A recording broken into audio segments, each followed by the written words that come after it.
Good afternoon to you all. Looked in the book box again today and I saw this one. It was called Lost at the Fair.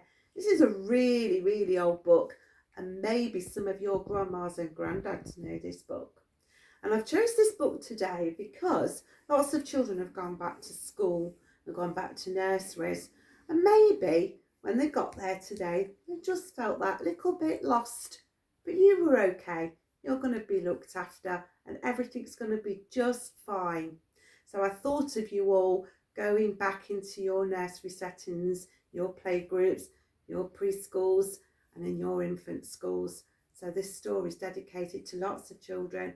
And because this story is about brothers and sisters, I thought what would be really special is to dedicate it to lots of brothers and sisters and cousins. So lots of cousins are really, really close, just like real brothers and sisters. So this story is for a little girl called Grace and her little tiny baby brother called Ronnie.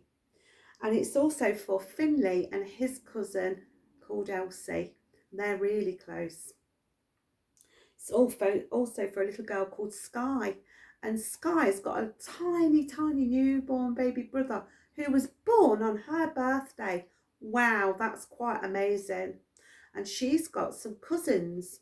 And her cousins are Kelsey, Chelsea, and Casey. And they're really close too. And then there's Lucy, Ann, and Hannah. Oh, and they are very close sisters. They do lots of nice things together. Reggie and Alfie. Oh, Reggie and Alfie Taylor, they get up to all sorts of tricks and have lots of fun together. And then there's 3 children called Laura and a little girl called Lola and her brother Leo and her brother called Cody. And they've got a cousin called Shay, and they're very close to Shay. 2 brothers that come to nursery, Dougie and Ronnie, Callum and Zach. And then there's 3 little girls who I know very well called Maisie, Chloe and baby Harper, and little boy called Taylor. And last of all, a little girl called Lara, and her name is Lara Hope, and she's got a sister called Eva Louise and a little baby sister called Ellie Grace, and they've just moved into a new house. So this story is dedicated to all those children today and all the children that have gone back to school. Well done. And lots of mummies and daddies that have gone back to work, and lots of nursery teachers and nursery nurses and school teachers. Long speech, cut it short. Let's enjoy the story. Lost at the Fair. Fast asleep was Dormouse Cottage, up on a silent sunny hill. All the dormouse were lying sleeping. Everything was very still. Came a muffled heavy knocking on the cottage window. Mrs. Dormouse rose and listened. She rubbed her eyes and yawned again. Down the stairs went Mrs. Dormouse, grumbling, only half awake. Wondered, is the house on fire? What a dreadful noise to make. As the window, Mr. Squirrel called out, wake up, there's a fair. All the woodland folk are going. Everybody will be there. Mrs. Dormouse, quite excited, hurried quickly up the stairs.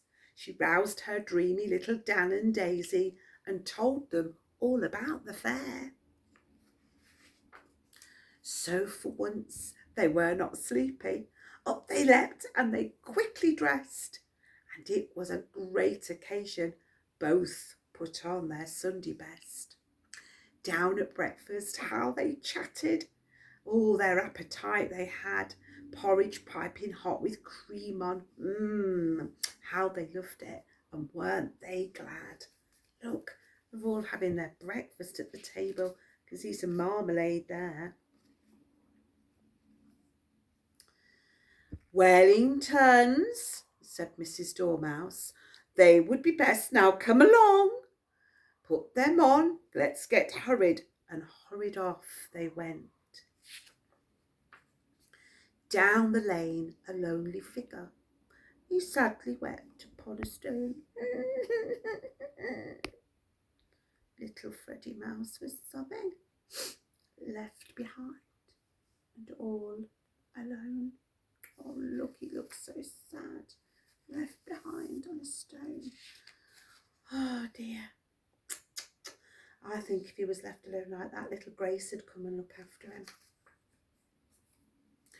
What is wrong? Asked Mrs. Dormouse. Fieldy wailed. I've been left behind. They haven't got any money. Oh, well, said Danny. How very, very unkind. Never mind, said Mrs. Dormouse. Come with us, we'll take you there. Down they helped him off the milestone, and off they went to the fair. Woodland rabbits, woodland mices, 2 by 2 and 3 by 4. They filled the woodland by the ways, moving more and more and more. Mr. Squirrel beckoned to them. Hurry up, you'll miss the fun. Look, the roundabout is turning and everything has all begun. Mrs. Dormouse brought some candy, sticks of woodland fairy rock. Mr. Bunny smiling found them, the biggest that he had in his stock. Ooh, how kind. When they heard the showman shouting, Come on, mousies, have a shy. Lovely coconuts, my hearties, Dan and Freddie. Well, what more do they do but have a try? Danny missed and then was lucky. Hit one with his second go. Off it went and Mr. Showman said, Well done, that was a good throw. He gave them a coconut and Danny squealed in she was great surprise. And then they turned and gazed in wonder. What a sight hit their eyes. What is that? Da, da, da. Elephants! Cried Dan and Daisy. Real elephants at last, Freddie said. I can't believe it. Their hearts were beating. Oh, so fast. Would you like a ride? Said Mummy. Oh, they said, and oh, again. She gave them each a penny. Go on, ask the keeper then. Off you go. Keeper sent them up the ladder. Up, up, up, up, till they reached very high, until they thought they'd climb forever, or even till they reached the sky. Wow. Mr. Elephant went walking, plonk, plonk, plonk, plonk, with very lifted heavy knees. Daisy was a little nervous, and Dan saw acorns on the trees. Oh, little mices, they love acorns. They saw the acorns. Danny reached and pulled the acorns, but the branch was much too strong. An elephant, he carried on walking, and he smiled and was strolling along. But alas, poor greedy Danny couldn't leave the tempting fare. Mr. Elephant, he kept on walking and left poor Danny dangling there. He's stuck at the top of the tree, holding onto a branch with the acorns, and he can't get down and he can't go anywhere. Goodness me. Stop at once! Stop at once! Please stop! Cried little Freddie. Danny's hanging in the tree. Elephant was very troubled. Let us go for help, he said. Boom, boom, boom, boom. But a large and friendly blackbird heard poor Danny's unhappy wail. She caught him just as time he was falling, safely by his tail. So he was going to go. she caught him.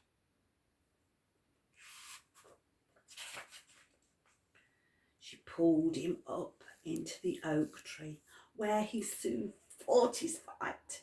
Danny pointed out to the fairground, which was now nearly out of sight. That's how far away they were. "I will take you there," said Blackbird, and Danny climbed between his wings, and off they flew across the woodland towards the roundabouts and all the swings. That's good, isn't it? Blackbird's been very kind and helpful. Meanwhile, back upon the fairground, Mrs. Dormouse. Oh, she was so upset. Can you imagine? Her little mouse has gone missing. Oh, must be, oh, terrible. She listened to what they were saying, and then she wondered, and she feared, what if they never meet again? Oh dear. So they went and told the policeman, who was calmly standing there.